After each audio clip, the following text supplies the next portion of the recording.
IAE is coming to a close, and we are officially in the 11th hour of 2024, meaning CIG has less than a month to make good on what remains of their promises for the year, namely, the delivery of Alpha 4.0, server meshing, and the second star system to come to the Star Citizen universe, Pyro. Now on paper, and perhaps to outsiders looking in, that doesn't sound like much. But in reality, if CIG manages to pull this off, it would be a monumental step in the right direction towards regaining public trust, as well as having a game as a base candidate for a full 1.0 release.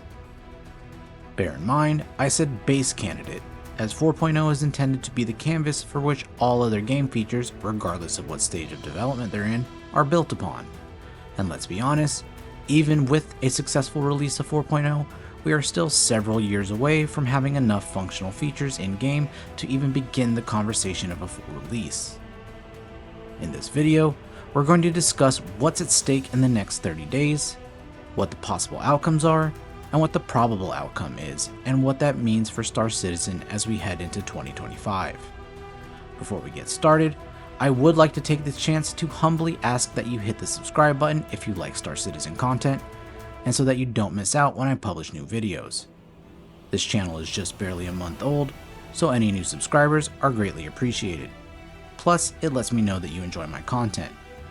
On top of that, if you also like and comment on any video I publish during the month of December, you'll be automatically entered into the ship giveaway that I'll be doing on Christmas Eve. Without further delay, let's get into it. It's no secret that CIG's approach to game development garners a lot of attention, both negative and positive, from anyone even remotely interested in the project. From their public backing system, their history of overpromising and under-delivering, and admittedly very high ship prices, CIG has opened themselves up for well-deserved critique from any of their backers. Now that doesn't mean to say that all the negative feedback is warranted, and though some of it certainly is, we have to really consider what CIG is actually doing in order to fulfill the intentions they have at the core of Star Citizen and Squadron 42. You see, there are literally thousands of game development companies in just the United States. And an overwhelming majority of them are doing basically the same thing as each other if we look at things from a fundamental standpoint. In fact, I would venture to say that you would be hard-pressed to find even 10 game development companies that are even attempting to truly build something special the way CIG is. Quick disclaimer, I'm not a game developer, nor do I speak the language of game development. That's not where my talents and learning skills lie, so I'm certifiably not speaking from a game development standpoint. But even without a background in game development, I can confidently state that the game CIG is building will almost certainly alter the landscape of what's considered possible in the future if they pull this off. You see, CIG isn't just using pre-built assets for anything. They're building everything from scratch, and each asset they build has to adhere to the game's physics engines, also built by them. So every cruise bottle, every broken ship fragment, every bullet in each magazine exists as its own unique item. Now I will concede that CIG's physics engine does not always work, but polish and refinement is what's coming after the release of 4.0. All of the work leading up to this was what's required for the system they designed to actually have a chance at functioning. And though we're not quite at a fully functioning system just yet, it's hard to not be impressed when we consider the complexity of everything in the game. Let's just consider a ship, for instance. Unlike other games, every single piece of a ship has been built separately. They aren't just shaping digital blocks of clay and calling it a ship.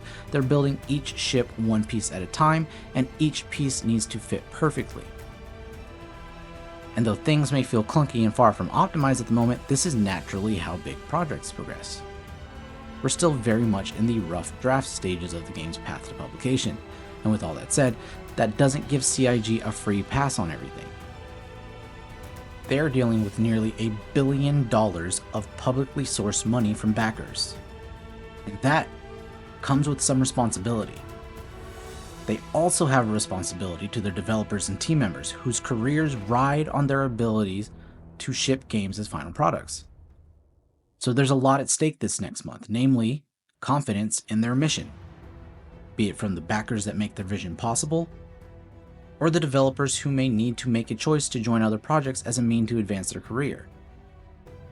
Additionally, Star Citizen has become a little bit more of a household name after the reveal of the Squadron 42 trailer at CitizenCon 2024. I'm sure I speak for a lot of us when I say I was a lot more comfortable showing gameplay from Squadron 42 than I am trying to talk friends into playing Star Citizen. On just the Star Citizen YouTube channel, at the time of this video's publication, the Squadron 42 gameplay trailer has been viewed 806,000 times. That's not even considering the countless big-name streamers with hundreds of thousands of followers who did reaction videos for their audiences. And the natural progression from learning about Squadron 42 is learning about Star Citizen. Meaning, now more than ever, the progress made on Star Citizen is being carefully scrutinized by millions of people worldwide, some of whom don't have a decade of emotional and financial investment in the IP. So the timely and effective release of 4.0 is paramount in retaining newfound interest in Star Citizen, which would bring in a whole new wave of backers that would greatly aid in the game's future development. Dropping the ball here could mean CIG struggles and consequently has to push back deadlines even further. And though a loss of new money coming into the game from new backers is a bad thing, a failed launch of 4.0 or a missed deadline would further damage the already dwindling confidence that existing backers have in the project. And the die-hard, long-term backers have been shown to be the primary contributors to the project's advancement year over year. Now, I'm not a fearmonger. I fully believe this project will continue and reach its goals over the next few years, and I say that as I've taken note of the trajectory of things over at CIG. And to set your minds at ease, though the game is still riddled with bugs, the pace at which things are fixed or improved has gone up dramatically. For the most part, we're no longer waiting for months at a time for a problem to be fixed. And I don't know about you, but all of my recent gameplay sessions have been relatively bug-free if we ignore planet-side freight elevators and the Phase 3 Save Stanton mission. With that said, however, I believe there are a few possible outcomes over the next month leading into 4.0. The first possible outcome, of course, is the best case scenario in which CIG releases 4.0 before the end of December 2024, and it works, at least well enough that the players get to enjoy Pyro and a moderate portion of what it has to offer. The second possible outcome is that we missed the deadline completely because a number of features aren't working that would break the gaming experience for many players. The third possible outcome, and in my mind the worst case scenario, is that CIG pushes 4.0 out the door come hell or high water, and it is far from being complete and ready to play. Unfortunately, if we take recent history as any indicator, that's what's most likely going to happen. And the reason I think that is because CIG has a marketing schedule that they've outlined well in advance. With IAE wrapping up, they need a December/end of year promotion to close out the year on a high note. At least that's what I'm seeing based on recent trends. I also think CIG has realized the player base reacts poorly to push deadlines. And based on the recent patterns of them releasing unfinished ships just because they said they would, I think that's the metric they're trying to beat. Fortunately, I don't think many higher ups at CIG are really keeping an eye on the climate of the player base. If they were, they would have likely seen that a completely broken game elicits a far worse sentiment than that of a delay in patches. I don't know about you, but I would much rather deal with the delay in the release of 4.0 than deal with a completely broken game that's the result of a rushed project push. If they do choose to push it out regardless of whether or not it works, then CIG will be off for a very rough start going into 2025. There are only so many times that players can feel like they got duped before they refuse to contribute anymore. And if the noise made by players in response to recent ship rebalancing and concept sales are any indicator, it would seem as though the temperature of the community as a whole is reaching a boiling point. On that note, I think it would be prudent of CIG to rework their public relations policies and teams, as this, I believe, is where their greatest failure lies. As up to this point, they've taken just about every wrong step you could imagine, from promising features that aren't even on the production schedule, to showing a complete lack of integrity in their messaging and the way they walk decisions back without admitting they made a mistake, only to undo changes later on down the line claiming the changes are made for the sake of balance. If I were them, I would adopt the strategy of complete transparency of what's happening right now and in the immediate future. and I would put a hard stop on doing 12 to 18 month projections on aspects of the game they haven't even started on. I would also take a good look at the net direction they want the project to go in. It seems like they keep making short-sighted decisions rather than waiting until they have the full picture before they push send, such as the implementation of master modes without having the systems in place for them to function as they really wanted them to, which basically makes them look like they're winging it and trying to save face during press releases after they figure out a quote-unquote solution several patches down the line.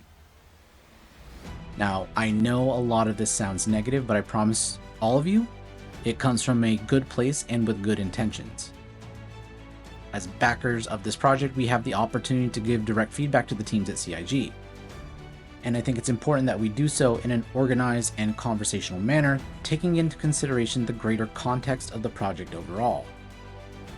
I love Star Citizen. I love most of what it currently is, and I love all of what it's aiming to be. It's the only project of its kind, and it scratches an itch that no other game can. I really do believe in the vision it has, and the player base is among the best I've ever encountered. And I'm happy to be part of the community in my own small way, even if that means spending 20 hours a week making videos for exactly zero financial gain. My hope is, of course, that I'm wrong about what's coming our way, and that CIG is going to surprise us all with the successful launch of 4.0 into the PU. Because I can't wait to get started exploring new lands with my org mates and friends that I've made here on YouTube. And with that, I think I'll end this video. Please remember to leave me a like and subscribe if you enjoyed the video, and leave a comment with what you think is going to happen in the next month. Is 4.0 going to be here? Is it going to be a disaster?